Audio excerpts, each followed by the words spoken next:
Today I am going to deal about the topic cerebellum. Cerebellum అంటే ఏంటో కూడా చాలా మందికి తెలియట్లేదు ఇక్కడ. సెరిబెల్లం అంటే ఏంటి? బ్రెయిన్ అంటున్నా డేవిడ్. చిన్న మెదడు. మనకి 2 మెదడులు ఉంటాయి, చిన్న మెదడు, పెద్ద మెదడు. పెద్ద మెదడు ఇక్కడ ఉంటుంది, చిన్న మెదడు ఇక్కడ ఉంటుంది. సో ఈ చిన్న మెదడు గురించి మనం ఈరోజు దేవుని విషయము, దేవుని వాక్యం ఏముంటుందో ఈరోజు చూసుకుందాం ఒకసారి. సిద్ధంగా ఉన్నారు కదా? అయితే కీర్తన గ్రంథము 139 అధ్యాయము 13 వచనం చూసుకుందాం ఒకసారి. నా అంతరంద్రియములను నీవే కలగజేసేతివి, నా తల్లి గర్భమందు నన్ను నిర్మించిన వాడువు అయ్యా ప్రభువా తండ్రి నీవే. నా అంతరంద్రియములను నీవే కలగజే. ప్రతి ఒక్క అవయవము, ప్రతి ఒక విషయము మన హృదయంలో కానీ, మన జీవితంలో కానీ, మన యొక్క శరీరంలో కానీ ఏమైతే ఉందో అదన్నీ ఎవరు కలగజేశారండి? అది దేవుడే కలగజేశాడు. So that means even cerebrum and cerebellum. Cerebrum అంటే పెద్దది, సెరిబెల్లం అంటే చిన్న మెదడు. ఈ చిన్న మెదడు కూడా కలగజేసింది ఎవరండి? ఎవరమ్మా? దేవుడే కలగజేశాడు. అంటే ఏదో ఒక ఉద్దేశంతోనో లేకపోతే ఏదో ఒక పర్పస్ ఆయన కలగజేశాడు. మరి ఎందుకు కలగజేశాడు? ఆ కలగజేసిన దాన్ని బట్టి విశ్వాసంగా, వాక్యానుసారంగా మనం ఏం నేర్చుకుంటున్నాం ఈరోజు అనేది ఇవాళ చూసుకుందాం. 5 పాయింట్లు. నా మొట్టమొదటి point, coordination of movements, God orders our steps. ఏంటంటే ప్రియమైన దేవుని బిడ్డలారా, మన ఫిజికల్ మూమెంట్, మన శారీరకంగా ఏంది కదలాలన్నా, లేచి నుంచోవాలన్నా, అడుగు తర్వాత అడుగు వేయాలన్నా, జాన్ అన్న వచ్చి నాకు షేక్ హ్యాండ్ ఇస్తే నేను షేక్ హ్యాండ్ ఇవ్వటానికి చేతులు చాచాలన్నా, నేను ఇలా చాచితే బాగోదు, ఇలాగే ఇవ్వాలి షేక్ హ్యాండ్ ఇచ్చినప్పుడు. నడిచేటప్పుడు ఇలా నడవకూడదు, స్ట్రైట్గా నడవాలి. అన్ని పర్ఫెక్ట్గా నడక, చూపు, మన మూమెంట్స్, ప్రతి బాడీ మూమెంట్ చక్కగా ఉండాలన్నా, జెంటిల్మెన్గా ఉన్నప్పుడు చక్కగా నిలబడాలన్నా, చక్కగా చేయాలన్నా, లేదా మనం డ్యాన్స్లు వేయాలన్నప్పుడు ఆ బాడీ మూమెంట్ కూడా రిథమ్గా మంచిగా ఉండాలన్నా, లేకపోతే మనం నడవాలన్నా, పరిగెత్తాలన్నా పర్ఫెక్ట్గా పరిగెత్తడానికి అది అన్నీ కూడా ఎవరు చూస్తారమ్మా? డేవిడ్, ఎవరు చూస్తారా? ఇది సెరిబెల్లం, చిన్న మెదడు చూస్తుంది. ఆ చిన్న మెదడే లేకపోతే అసలు సరిగ్గా నుంచోలేము, సరిగ్గా పరిగెత్తలేము, సరిగ్గా కూర్చోలేము.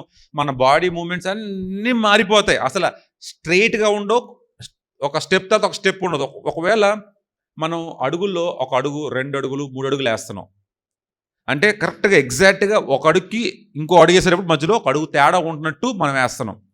లేకపోతే మనం చేతులు చాపేటప్పుడు కూడా కరెక్ట్గా ఇంత చాపుతున్నామంటే ఒక యాంగిల్ ఉంటుంది. సౌండ్ ఇక్కడ రాగానే మనం ఇటు చూస్తాం. మనం సౌండ్ ఇక్కడ రాగానే ఇదంతా చూసుకుంటూ ఇలా అక్కడ చూస్తామా? లేదు, డైరెక్ట్గా చూస్తాం ఇలాగా. అంటే ఆ మూమెంట్, ఎగ్జాక్ట్ మూమెంట్ ఏంటి, ఎగ్జాక్ట్ స్టెప్స్ ఏంటి అనేది ఎవరు డిసైడ్ చేస్తారు? అట్లాగే ప్రియమైన దేవుని బిడ్డలారా, మన జీవితం, మన ఒక శరీరంలో ఏ రీతిగా కరెక్ట్గా ఎగ్జాక్ట్గా ఎట్లా ఉండాలి, ఎక్కడ చూడాలి, ఎలా ఉండాలి, ఎలా నిలబడాలి, ఎలా ఆలోచించాలి, ఎలా మాట్లాడాలి, ఎలా అర్థం చేసుకోవాలి, ఎలా చూస్తామో అలాగే దేవుడు కూడా మన ఆత్మీయ అడుగులను ఆయన ఏం చేస్తాడంట? నడిపిస్తాడంట. మనం తప్పుడు అడుగులు వేస్తున్నామేమో, మనం దారి తప్పుతున్నామేమో, మన ఇష్టానుసారంగా నడుస్తున్నామేమో, దేవుడు మనకి బుర్రనిచ్చి, జ్ఞానాన్ని ఇచ్చి అసలు అటు వెళ్ళొచ్చా వెళ్ళకూడదా, ఆ పెద్ద గోయ లోయ, అటు వెళ్ళొచ్చా వెళ్ళకూడదు తెలీదు. ఎందుకంటే శారీరకంగా మనం చూడగలం, ఆత్మీయంగా మనకు చూడని దేవుడు చూపిస్తూ ఉంటాడు, చూడనిది దేవుడు చూపిస్తూ ఉంటాడు. చూపించినప్పుడు మనం వెర్రి వాళ్ళగా అట్లా వెళ్ళిపోకూడదు, అక్కడ ఆగిపోవాలి. మంచిదే, మనం సమ్మగానే ఉంటుంది అక్కడికి వెళ్తే. కానీ దేవుడు అక్కడ ఒక పెద్ద లోయ చూపించాడంటే విశ్వాసంలో ఏం చేయాలన్నా అక్కడ ఆగిపోవాలా, వెళ్ళిపోకూడదు. ఒకసారి వాక్యం చూసుకుందాం. కీర్తనల గ్రంథం 37 అధ్యాయము 23వ వచనము. కీర్తనల గ్రంథము 37 అధ్యాయము 23వ వచనము. ఒకరి నడత యెహోవా చేతనే స్థిరపరచబడును, వాని ప్రవర్తన చూచి ఆయన ఆనందించును.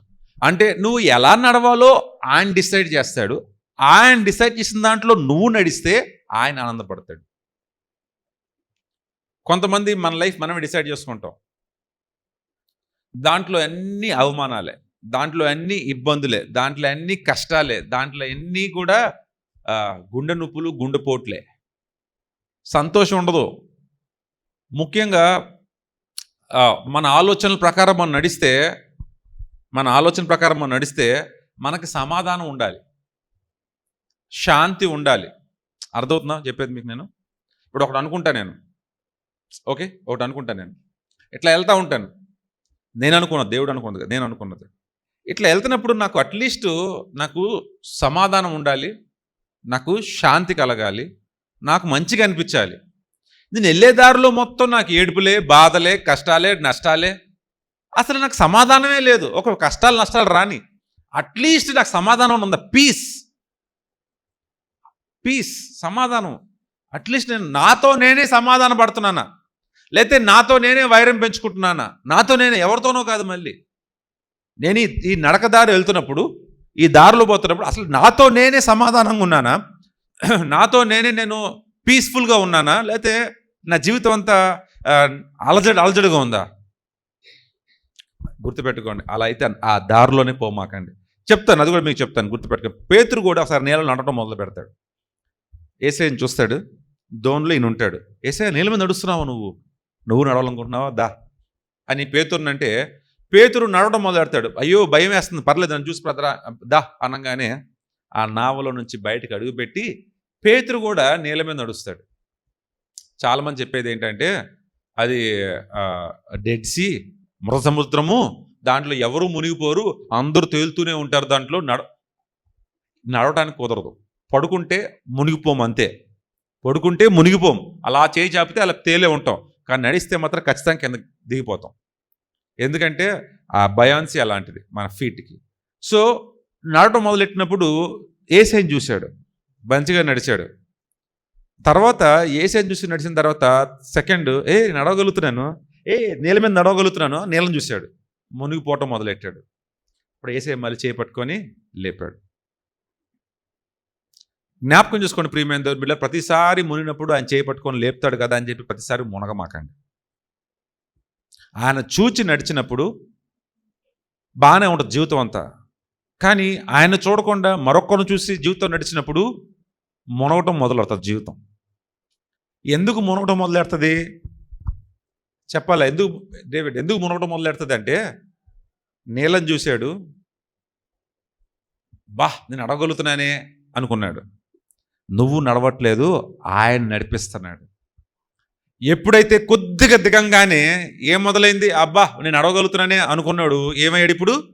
అయ్యో మునిగిపోతున్నానే అనుకున్నాడు. లోపల ఏం మొదలైంది? లోపల ఆందోళన. దాంట్లో సమాధానం, శాంతి ఉంటుందా అక్క? శాంతి సమాధానం రెండు కోల్పోతాం. ఆ శాంతి సమాధానం కోల్పోతున్నప్పుడు మనము మునిగిపోతాం. ఏ రిలేషన్షిప్లో అయితే మాత్రం శాంతి సమాధానం ఉండదో దాంట్లో ఖచ్చితంగా మునిగిపోతారు. భార్య అయినా, భర్త అయినా, ఎవరైనా, స్నేహితులైనా సరే, ఎవరైనా సరే మునిగిపోవాల్సిందే. ఒక రిలేషన్షిప్, ఒక బంధం, ఒక తల్లి కొడుకు, లేకపోతే తండ్రి కూతురు, ఎవరైనా తీసుకోండి, అన్నయ్య చెల్లి, లేదా అక్క తమ్ముడు, అక్క చెల్లి, అన్నయ్య చెల్లి, ఎవరైనా తీసుకోండి. నో మ్యాటర్ ఎనీ రిలేషన్, ఏ సంబంధమైనా పర్లేదు, ఏ సంబంధంలో అయినా సరే, ఎవరైనా కానీ ఆ సమాధానంతో లేకుండా వారి బంధాన్ని కొనసాగించాలనుకుంటే ఖచ్చితంగా వారి మునిగిపోతారు. ఎప్పుడు కూడా దేవుడు వచ్చి మనల్ని పైకి లేపుతాడు కదా, మునిగిపోయినా చూసుకుంటాడు కదా అనుకోమాకండి. మొత్తానికే మునిగిపోతాం. ఆమేన్. సో దేవుడు మనల్ని నడిపిస్తాడు. అట్లాగే మన వెనకాలన్న సెరిబెల్లం లోపల ఉంటుంది, ఇక్కడ దీని లోపల ఉంటుంది, వెనకాల ఉండదు, లోపలికి ఉంటుంది, ఎంత ఉంటుంది చిన్న మెదడు, అది కూడా మనల్ని చక్కగా నడిపిస్తుంది. మంచిగా అనిపిస్తుంది నడుస్తూ ఉంటే, చాలా స్టైలిష్గా, చాలా బాగుంటుంది, అన్నీ బాగుంటాయి. అట్లాగే దేవుడు కూడా నడిపిస్తాడు మన జీవితంలో. దేవుడు నడిపించినప్పుడు మనము లోకంలో చూసి నడిచి మునిగిపోతాం కదా అనుకుంటే, ముందు మునిగిపోవటానికి కారణం ముందు ఆందోళన. ఏంటి? ఆందోళన రాగానే సమాధానం కోల్పోతాం. ఎవరితో సమాధానం కోల్పోతాం? సంబంధం ఉన్నదలతో సంబంధం కోల్పోతామా, లేకపోతే మన స్నేహితుల సంబంధం కోల్పోతామా? మనతో మనమే సమాధానం కోల్పోతాం. నాతో నేనే సమాధానం కోల్పోవడానికి కారణం ఎవరో ఒకరు ఉంటారు. ఎందుకు? వాళ్ళతో నాకు సమాధానం లేదు, వాళ్ళతో నాకు శాంతి లేదు. జస్ట్ బికాజ్ వాళ్ళతో సమాధానము శాంతి లేదు కాబట్టి నాలో ఆందోళన కలిగి నేనే మునిగిపోతాను. అవతలడు బాగానే ఉంటాడు, మోసం చేసినాడు బాగానే ఉంటాడు, మోసపోయినాడు మునిగిపోతాడు. Yes or no? Yes or no? Same జీవితం పేతురు జీవితంలో అదే జరిగింది. పేతురు జీవితంలో అదే జరిగింది. ఎవరో మోసం చేయాలి పేతురుని, పేతురే మోసం చేసుకున్నాడు. ముమ్మారు అబద్ధం పలికాడు. ఏసే పలకమన్నాడా లేదా స్నేహితులు పలకమన్నాడా? అబద్ధం పలికాడు. సరే ఏమైంది? పేతురే మోసపోయాడు. అలాగే పేతురు ఏసే చూసిన బాగానే ఉంది. తన లోకాన్ని చూసి బలి నడుస్తున్నానే సొమ్మగుందులే అనుకున్నాడు. మునగటం మొదలుపెట్టాడు. మునిపోల వెంటనే మునగటం మొదలెట్టాడు. భయం వేసింది, ఆందోళన వేసింది. ఎందుకు? ఎప్పుడైతే మునిగిపోతున్నప్పుడు ఆందోళనలో ఏముంటుందండి? శాంతి సమాధానం ఉండదు. కోల్పోయినప్పుడు ఏమవుతుంది? మునిగిపోతాడు. ప్రతిసారి యేసయ్య వచ్చి పేతురు లేపినట్టు నిన్ను నన్ను లేపడు. Better be careful. Point number 2, balance. ఈ చిన్న మెదడు మనం పడిపోకుండా బ్యాలెన్స్ చేయటానికి చాలా ఉపయోగపడుతుంది. ఒకవేళ నేను ఇటు ఒక 50 కిలోలు, ఒక అంత లేదులే 25 కిలోలు లేపాను అనుకుందాం. 50 కిలోలు లేపటం కుదరదు. ఒక చేత్తో ఒక 30 కిలోల దాకా లేపాను అనుకుందాం. లేపినప్పుడు ఇటు బరువు ఉంటుంది కదా, నేను పడిపోవాలి కదా లెక్క ప్రకారం ఇట్లాగా. కానీ పడిపోతున్నాం మనం. దాని కౌంటర్ బ్యాలెన్స్ ఎవరిస్తున్నారు? చిన్న మెదడిస్తుంది. లేకపోతే ఇటు నేను ఎవరు నాకు బియ్యం బస్తా ఇస్తారు పట్టుకోమని, ఇలా పట్టుకొని పడిపోవాలి ముందుకు యాక్చువల్గా నేను. ఎందుకంటే బరువు ఎటుంటే పడిపోద్ది. ఇప్పుడు ఈ టేబుల్ ఉంది, ఈ టేబుల్ని గట్టిగా నొక్కితే, కీబోర్డ్ని గట్టి నొక్కితే అది లేచిపోద్ది. అట్లాగే దీన్ని ఇలా తోస్తే పడిపోద్ది.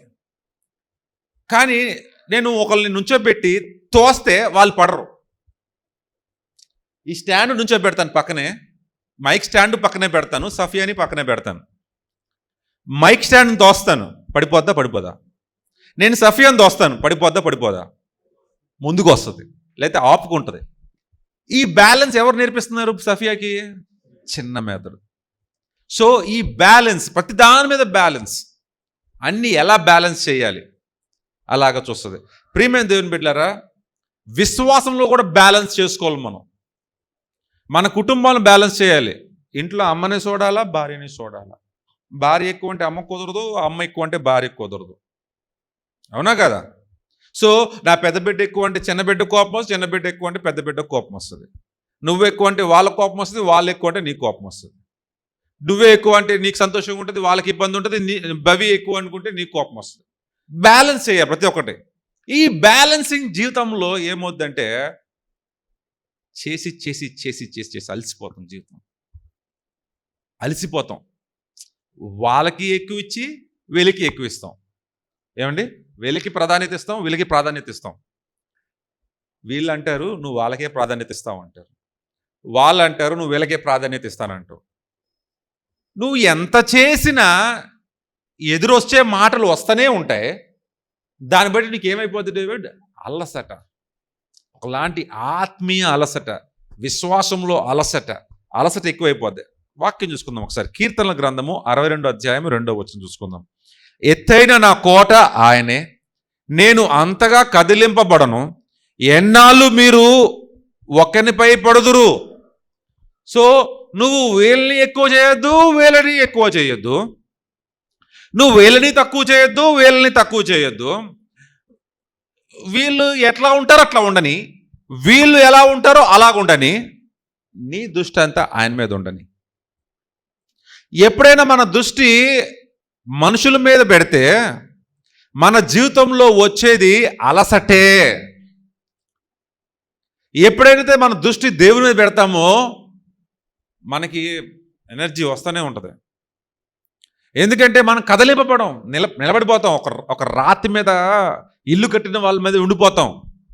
అదే మనుషుల్ని ఆధారం చేసుకొని, వారి ఆలోచనల్ని ఆధారం చేసుకొని, వారి బుద్ధుల్ని ఆధారం చేసుకొని జీవిస్తే ఏం లేదు. ప్రియమైన దేవుని బిడ్డలారా, ఒక జ్ఞానవంతుడు, ఒక బుద్ధిహీనుడు. ఒక బుద్ధిహీనుడు మట్టి మీద ఇల్లు కట్టాడు, ఇంకో జ్ఞానవంతుడు రాతి బండ మీద ఇల్లు కట్టాడు.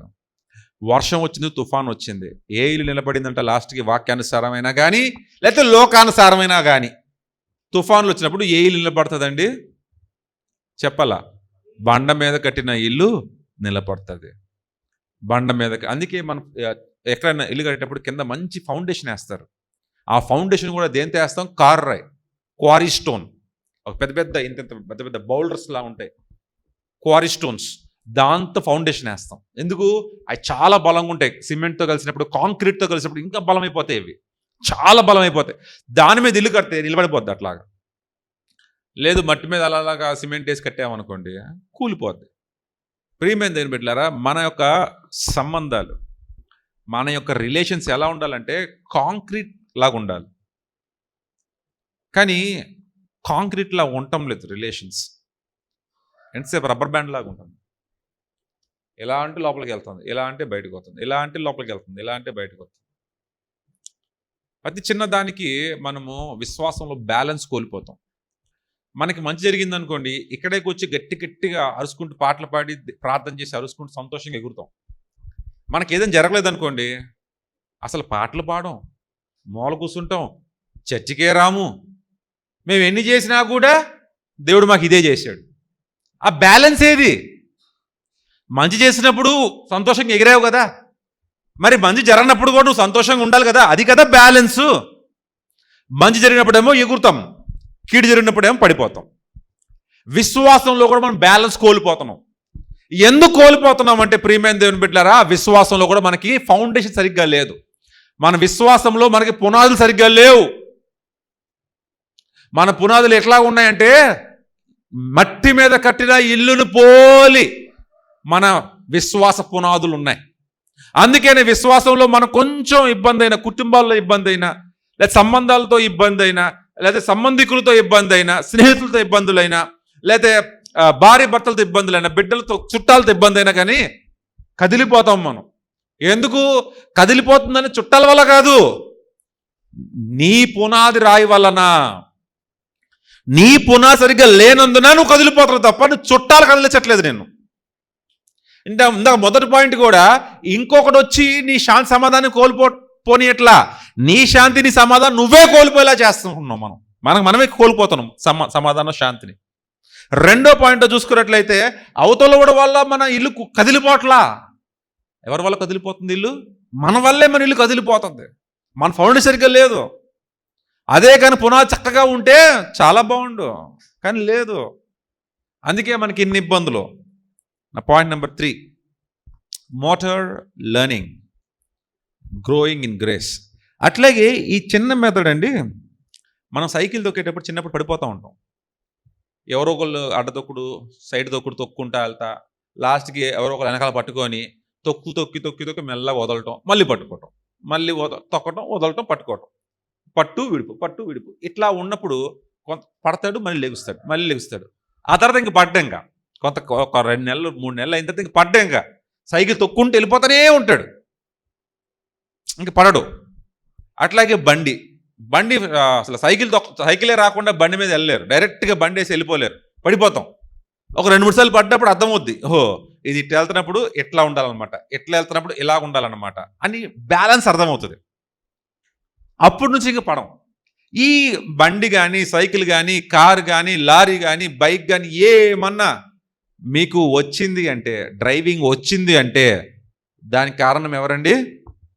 చిన్న మెదడు. అట్లాగే ప్రియమైన దేవుని బిడ్డలారా, విశ్వాసంలో కూడా ఆ మాదిరిగానే దేవుని కృపలో ఎదగాలి మనం. దేవుడు నడిపిస్తాడు. చూద్దాం ఒకసారి వాక్యము. పేతురు 2వ పత్రిక 3వ అధ్యాయం 18వ వచనం. పేతురు 2వ పత్రిక 3వ అధ్యాయం 18వ వచనం. మన ప్రభువును రక్షకుడైన యేసుక్రీస్తు అనుగ్రహించు కృపయందును జ్ఞానమందును అభివృద్ధి పొందుడి. ఆయనకు ఇప్పుడును యుగాంత దినము వరకును మహిమ కలుగును గాక. ఆమెన్. అనుగ్రహించు కృపయందును జ్ఞానమందును. ఈ కృప జ్ఞానము దేవుడు ఇచ్చిన కొలది మనం ఎదగాలి. దేవుడు మనకు కృప ఇస్తున్నాడా లేదా? ఆయన కృప నిరంతరం ఉండును. ఆయన కృప మీ మీద ఉందా లేదా? డేవిడ్ ఎదగాలి. ఆయన జ్ఞానం ఇస్తాడు, ఎదగాలి. కానీ దేవుడు ఎప్పుడైతే కృపనిస్తాడో, ప్రియమైన దేవుని బిడ్డలారా, మనం ఆశీర్వాదం పొందుకుంటాం, అక్కడ పడిపోతాం. ఎప్పుడైతే దేవుడు జ్ఞానం ఇస్తాడో, ఆ జ్ఞానాన్ని ఆధారం చేసుకొని జీవిస్తాం, మళ్ళీ పడిపోతాం. ఎందుకు అంటే సింపుల్ థింగ్. దేవుడు కృప ద్వారా మనకి ఏదైనా అందజేసినప్పుడు, ఒకవేళ దేవుడు కృప ద్వారా గిఫ్ట్ ఇచ్చాడు, మనకి ఒక గిఫ్ట్ ఇచ్చాడు, ఆ గిఫ్ట్ ఎలా వాడాలో మనకు తెలియదు, సరిగ్గా వాడటం తెలియదు మనకి. ఇప్పుడు ఈ కీబోర్డ్ చర్చ్లో నేను ప్లే చేసేంతవరకు బాగానే ఉంటుంది. అదే చిన్నపిల్లలకి మనం ఆట వస్తువులు చాలా కొనిస్తూ ఉంటాం చిన్నగా ఉన్నప్పుడు. వాళ్ళు ఎలా చూసుకుంటారు దాన్ని? అల్లారు ముద్దుగా చూసుకొని మంచిగా దాచుకుంటారా? ఇష్టానుసారం కొట్టడం, దానికేసి బాధ, దీనికేసి బాధ, ఎత్తేసి కొట్ట, కిందకేసి కొట్ట, అటు తిప్పి ఇటు తిప్పి చేసి మొత్తాన్ని ఏమవుతుంది? లాస్ట్కి అది పాడైపోతుంది. మమ్మీ పాడైపోయింది, కొత్తది కొని. మరి అదే పెద్దోళ్ళకి అంతకంటే విలువైంది కొనిచ్చినప్పుడు పాడవదు. చిన్నపిల్లలకి విలువైంది ఇచ్చినా కూడా పాడు చేస్తారు. చిన్నపిల్లలు ఉంటాం, మీరే అనుకున్న కొంతసేపు చిన్నపిల్లలు అనుకుందాం. మీకు విలువైంది ఇచ్చినా కూడా, దేవుడు విలువైంది దగ్గర ఉన్నా కూడా దాన్ని పాడు చేస్తాం. అట్లాంటిది అదే పెద్దవాళ్ళకి విలువలేనిది ఇచ్చినా కూడా జాగ్రత్తగా చూసుకుంటారు, దాంట్లో విలువ ఉందని. ఎందుకని? దాన్ని ఎలా వాడాలో తెలియక, ఇష్టానుసారంగా దాని గురించి అవగాహన లేక, దాని గురించి అర్థం కాక వాడేస్తాం, పాడైపోద్ది. అందుకే పెద్దోళ్ళకి ఇచ్చిన వస్తువులు కొంతకాలం ఏం కాకుండా ఉంటుంది. అదే చిన్నపిల్లల చేతిలో పెట్టిన ఏ వస్తువు అయినా సరే ఒక కాలం కూడా సరిగ్గా ఉండదు. ఆ శీతాకాలము, వర్షాకాలము, ఒక్క కాలంలోనే మొత్తం పాడైపోద్ది. అందుకే ఆట వస్తువులు చిన్నపిల్లల దగ్గర అన్ని పాడయ్యే ఉంటాయి, కొత్తగా నీట్గా ఉండవు. అదే పెద్దోళ్ళ దగ్గర దాచుకుంటారు, గుండెల్లో దాచుకుంటారు, పొట్టలో పెట్టుకుంటారు, లేకపోతే ఇంట్లో పెట్టుకుంటారు, బీరువాలో పెట్టుకుంటారు, దాచుకుంటారు.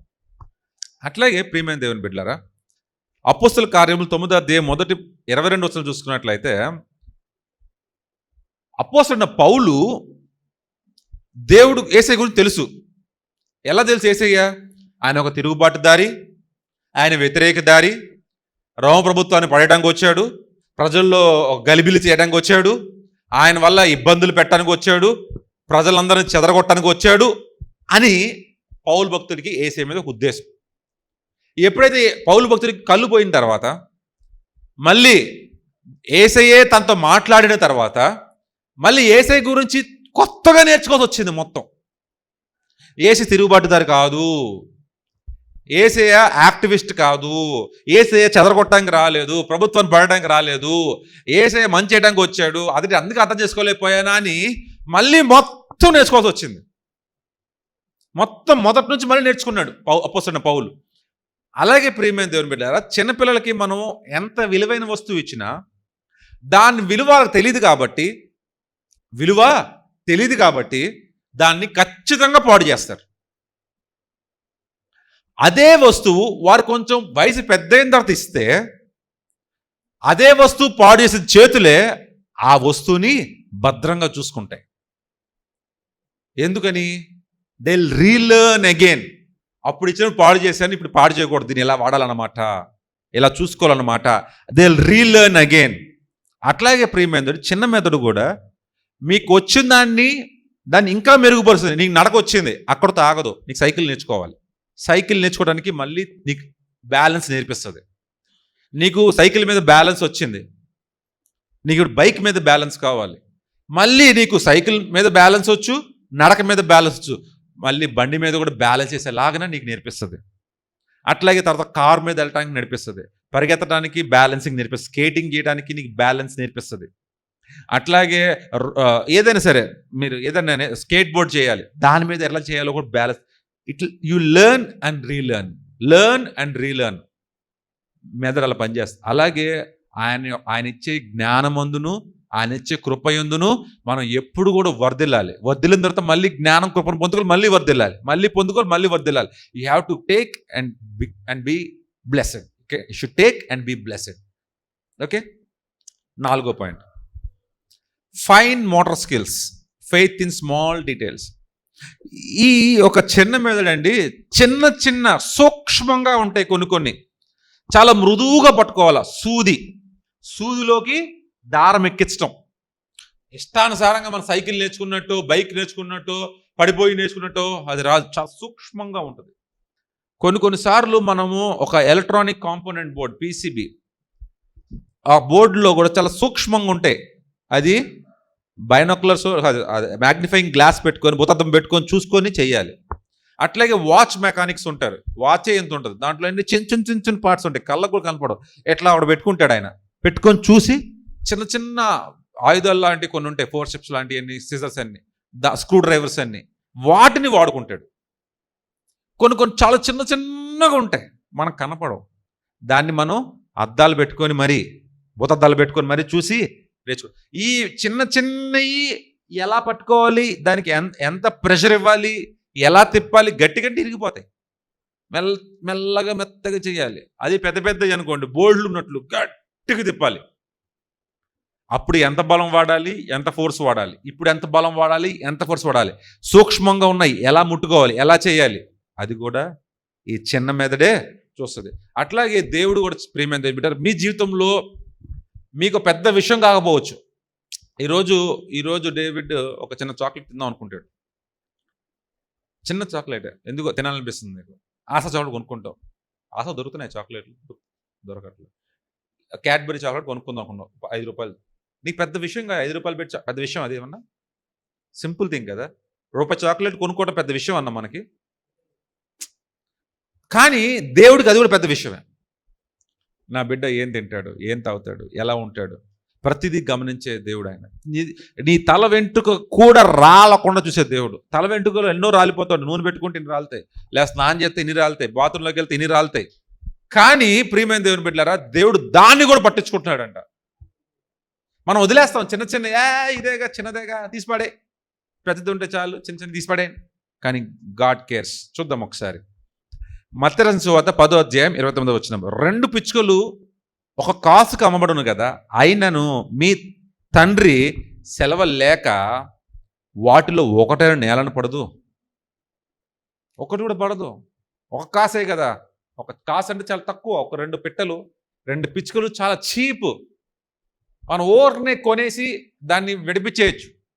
కానీ ఆయన మాట చెప్పకుండా అది మాత్రం పడదు. 5 రూపాయలే కదా చిన్నపిల్లలకి ఇచ్చేద్దాము, 4 రూపాయలే కదా, లేదా 10 రూపాయలే కదా పానీపూరి చిన్నపిల్లలకి ఇచ్చేద్దాము, లేదా 300లే కదా, నా దగ్గర చాలా డబ్బులు ఉన్నాయి, ఒక 500లే కదా ఇచ్చేద్దాము, ఇవ్వచ్చు. కానీ ఎందుకు ఇవ్వటం లేదు? వాళ్ళు దాన్ని దేనికి వాడతారు, ఎలా వాడతారు, ఎప్పుడు వాడతారు, ఎక్కడ వాడతారు, దాన్ని మనం చేసిన మంచి వల్ల వాళ్ళు చెడిపోతున్నారా, పాడైపోతారా, లేదా మనం చేసిన మంచి వల్ల వాళ్ళు మంచిగా ఉంటారా అని తెలియకుండా నువ్వు చేయటం కూడా తప్పే.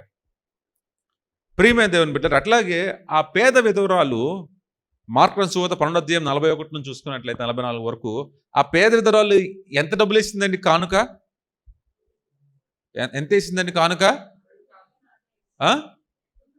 ఎంత ఉంటే మొత్తం వేసింది? ఎంత ఉంది ఆమె దగ్గర? ఎంత ఉంటే అంత అని చెప్ప మాకు. 2 కాసులు. ఒక కాసుకి 2 పిచ్చుకలు వస్తున్నాయి. అట్లాంటిది 2 కాసులు, 2 నాణ్యాలు ఉంటే 2 నాణ్యాలు వేసింది. కానీ ఏసే అంటున్నాడు, ఆమె వేసిన అర్పణ మీ అందరికంటే చాలా గొప్పది అంటున్నాడు. ప్రియమైన దేవుడు జ్ఞాపకం చేసుకోండి, దేవుడు పెద్ద పెద్ద విషయాలు మీ జీవితంలో చూస్తాడేమో అనుకుంటా, చిన్న చిన్నవి కూడా చూస్తాడు. ఇది పెద్ద ఇష్యూ కాదు కదా, ఈ స్నాప్చాట్ పెద్ద ఇష్యూ కాదు కదా, ఈ ఇన్స్టాగ్రామ్ పెద్ద ఇష్యూ కాదు కదా, ఈ వాట్సాప్ పెద్ద ఇష్యూ కాదు కదా అనుకుంటాం. కానీ చిన్న చిన్నవి కూడా దేవుడు చూస్తూ ఉంటాడు. చిన్న చిన్నవి. నీ జీవితంలో ఇన్స్టాగ్రామ్ పెద్ద ఇష్యూవా, స్నాప్చాట్ పెద్ద ఇష్యూవా? ఏమో మనం ఏం చేస్తున్నాం దాంట్లో. కానీ దేవుడు ఆ చిన్నదే కదా అనుకుంటాం, కానీ దేవుడు సూక్ష్మంగా కూడా చూస్తాడు. నువ్వు పడక లేచి పడక మీదకి వెళ్ళినప్పుడు, నువ్వు ఏ పని చేసినా కానీ, నీ ఆలోచనలు కానీ, దేవుడు చాలా సూక్ష్మంగా చిన్నది కూడా కావాలి ఆయనకి. నీ జీవితంలోక నువ్వు వేలికేసుకున్న ఉంగరం, నీ వేలికి మొలిసిన గోరు కూడా ఆయనకి ముఖ్యమే.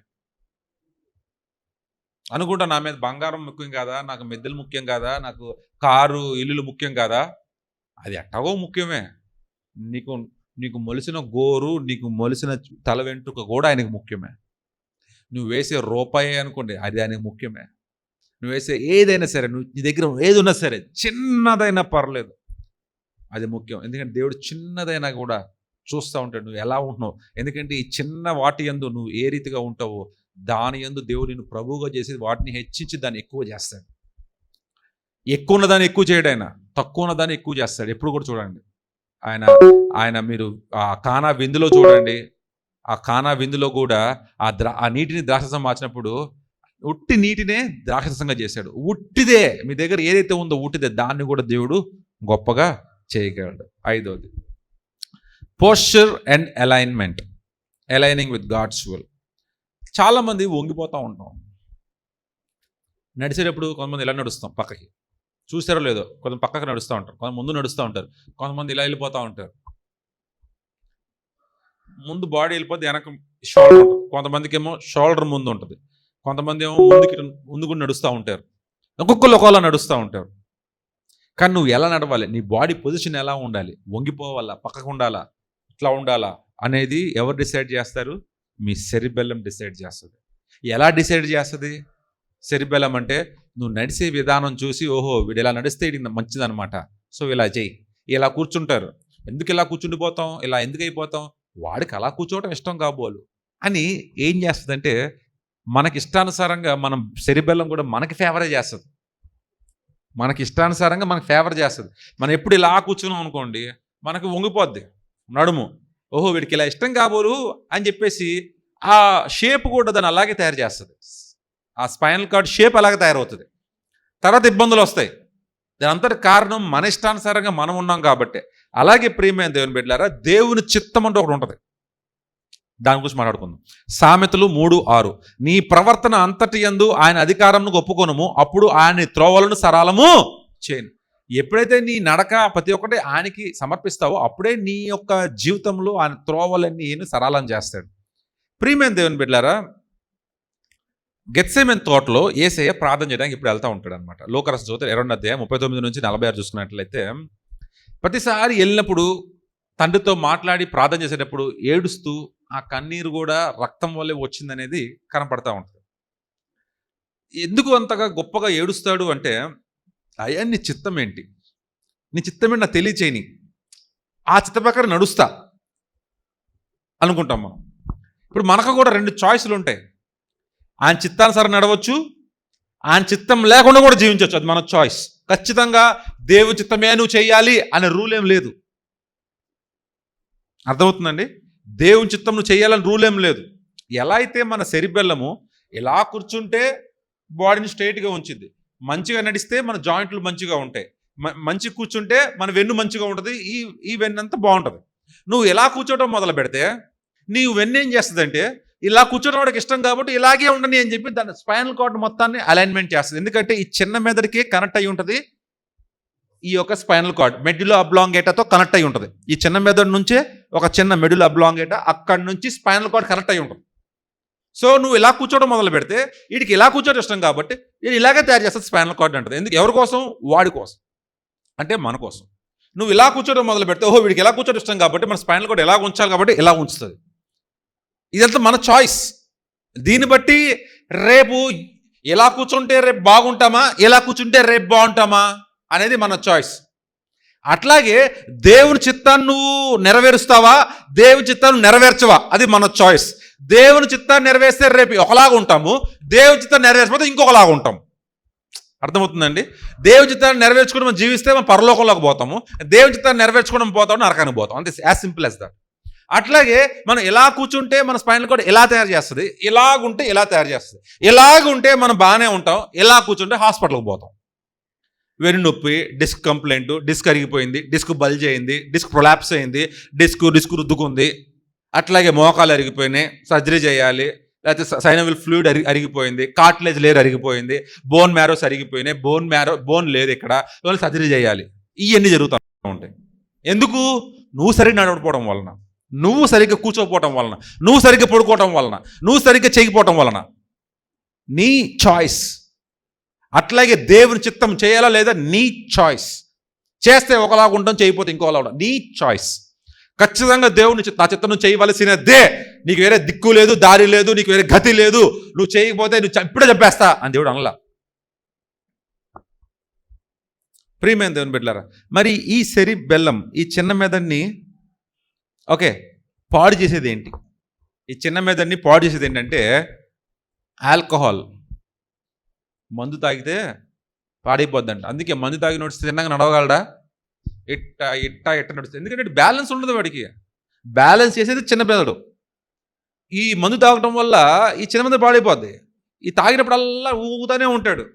తాగడం మానేస్తే చూసారా మీరు, ఒకసారి తాగడం మానేస్తే చేతులు ఊగిపోతూ ఉంటాయి, కాళ్ళు ఊగుతూనే ఉంటాయి, మనకు తెలియదు.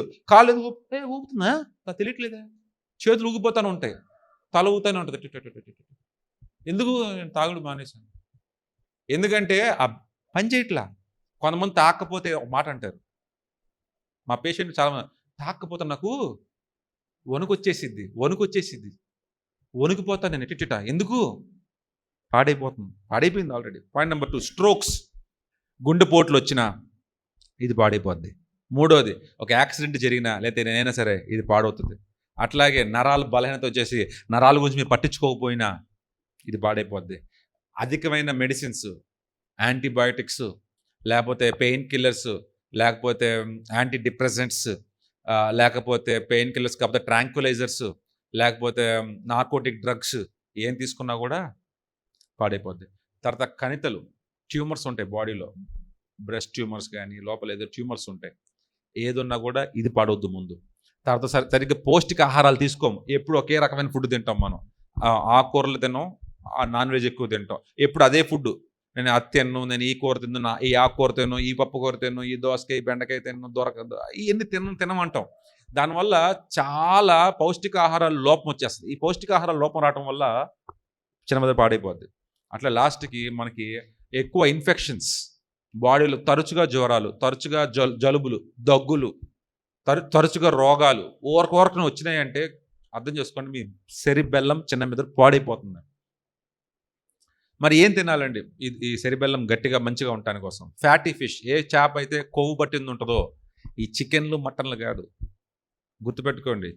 అంటే చికెన్ అంటాం. ఫిష్, చేప, అది కూడా ఫ్యాట్ ఎక్కువ ఉండాల, జనతో పాటు కొవ్వు ఉండాల, అది మంచిది. ఎందుకంటే దాంట్లో omega-3 omega-6 ఉంటాయి కాబట్టి. రెండోది పచ్చని ఆకుకూరలు. మూడోది సీడ్స్ అండ్ నట్స్ సీడ్స్. నాలుగోది బ్లూబెర్రీస్, బ్లాక్బెర్రీస్. తర్వాత హోల్ గ్రెయిన్, అంటే అన్ని రకాల గ్రెయిన్స్ వచ్చేసి ఆటాలు ఉంటాయి అదేనండి. గుడ్లు, తర్వాత క్రూసిఫెరస్ వెజిటేబుల్స్ అంటే క్యాబేజు, కాలీఫ్లవరు అట్లాంటివి.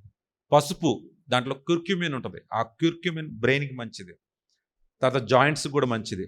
తర్వాత గ్రీన్ టీ, ఆ తర్వాత విటమిన్ సి, సిట్రస్, నారింజ, బత్తాయి, కమల, గ్రేప్స్, కివి, మునగ, ఇవన్నీ. అట్లాగే మరి ప్రాక్టికల్గా నేను ఏం చేయాలని అంటే ఎక్కువ నీళ్ళు తాగాలండి, బాగా నీళ్ళు తాగాలి. కొబ్బరి నీళ్ళు తాగండి, కర్బూజా తాగండి, పుచ్చకాయ నీళ్ళు తాగండి, ఏమి లేకపోతే అట్లీస్ట్ నీళ్ళన్నా తాగా. షుగర్ కొట్టేయాలి, టీలోను, కాఫీలోను, స్వీట్స్లోను, పాయసంలోను, కీర్లోను, నిమ్మకాయ రసంలోను, మజ్జిగలోను, లస్సీ అని, అద్దని ఇద్దని మొత్తం కొట్టేయండి. Processed foods, Lay's, Kurkure, Bingo, pizza, pasta, burger, shawarma, ఇవన్నీ తీసి పాడండి. ఇవన్నీ బ్రెయిన్ సెల్స్ పాడైపోతాయి దానివల్ల. మందు తాగటం వల్ల. ఆల్కహాల్, డ్రింక్స్ అనేది షుగర్లో వచ్చేసింది. అట్లాగే ఆల్కహాల్, రమ్ము, జిన్, అది సిగరెట్ కానీ లేకపోతే మందు కానీ తాగకూడదు. తాగితే బ్రెయిన్ పాడైపోద్ది. బ్రెయిన్ పాడైనోడు మీరు చూడండి, బాగా తాగినోడు గొప్పగా మాట్లాడతాడు అనుకుంటాం, అసలు బ్రెయిన్ లేకుండా మాట్లాడతాడు. అసలు ఆడి మాటలకి బ్రెయిన్కి సంబంధమే ఉండదు. బ్రెయిన్కి సంబంధం ఉండదు.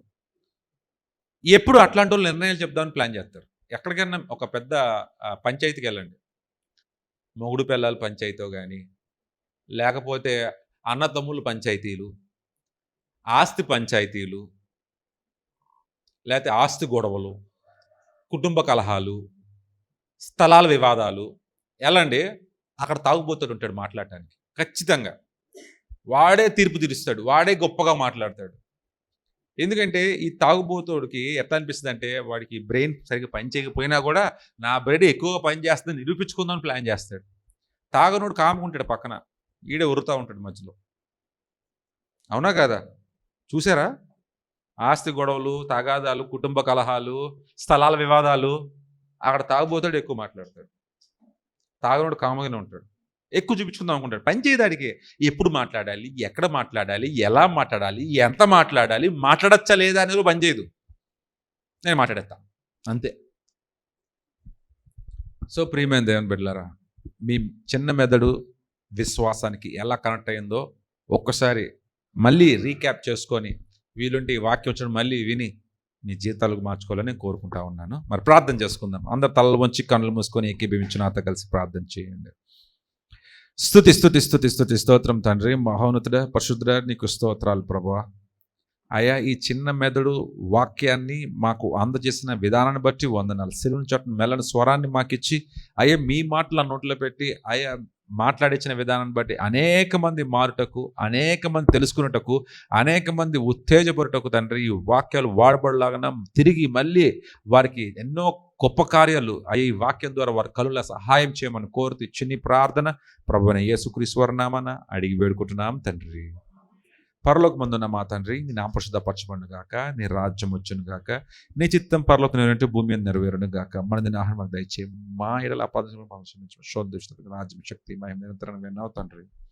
With love of Father, Christmas of Jesus Christ, communion for the Holy Spirit, now and forevermore. And all the God's children says, and all the God's children says, and all the God's children says, Amen.